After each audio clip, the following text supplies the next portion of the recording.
মুর্শিদাবাদ পুলিশের কাছে case diary চাইল এনআইএ। ইমেল মারফত কেস ডায়েরি চাওয়া হয়েছে, তার কারণ 26 তারিখের মধ্যে, 26শে ফেব্রুয়ারির মধ্যে আদালতে কেস ডায়েরি জমা দিতে হবে। সব মিলিয়ে এই জায়গায় কেস ডায়েরি এখনো এনআইএর হাতে আসেনি। যুক্তরাষ্ট্রীয় যে কাঠামো, কেন্দ্র আর রাজ্যের একটা সুনির্দিষ্ট তাদের যে দায়িত্বের একটা ভাগ রয়েছে, তা কোনো কেন্দ্রীয় সরকার চায় না চট করে কোনো রাজ্য সরকারের প্রত্যেকটি ব্যাপারে হস্তক্ষেপ করতে।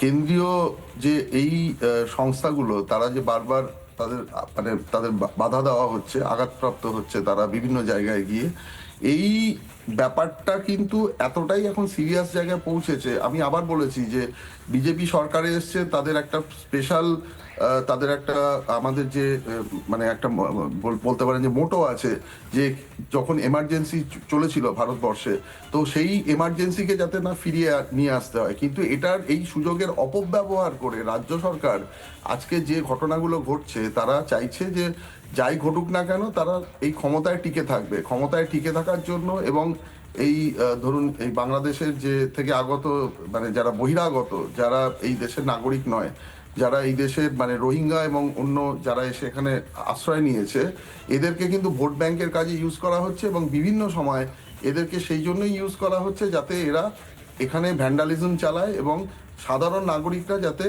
বিপর্যস্ত হয় এবং তারা আমাদের যেটা সঠিক যে সংবিধানের কাঠামোর মধ্যে থেকে যে ভোটদান প্রক্রিয়া বা অন্যান্য যে সুস্থ স্বাভাবিক যে ব্যবস্থা, সেটা যেন অ্যাভেল না করতে পারে। তো এখানে একটাই উদ্দেশ্য হচ্ছে যে কোনোভাবে নির্বাচনে জিতে আসা। আপনারা দেখছেন যে এসআইআরেও কি কি ঘটনা ঘটছে, তার সাথে যে অন্যান্য তদন্ত চলছে সেগুলো কিন্তু কোনো ব্যতিক্রম নয়।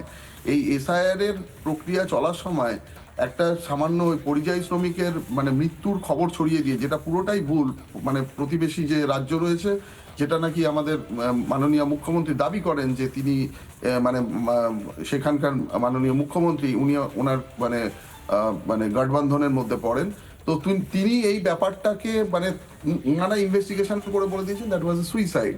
তো সেই ঘটনাটাকেও মেনে না নিয়ে এমন একটা তার একটা পটচিত্র তৈরি করা হলো, সেইখানে দাঁড়িয়ে পুরো ঘটনাটাকে মানে আমার যাতে এসআইয়ের উপরে প্রভাব পড়ে এবং যারা এই মানে বিএলও থেকে আরম্ভ করে ইআরও বা ডিইও কোনোভাবে কাজ না করতে পারে, বা ইলেকশন কমিশনকেও পুরোপুরি ভয় দেখানোর প্রক্রিয়া, এটা করার জন্যই কিন্তু এই ঘটনাটা ঘটানো হয়েছিল।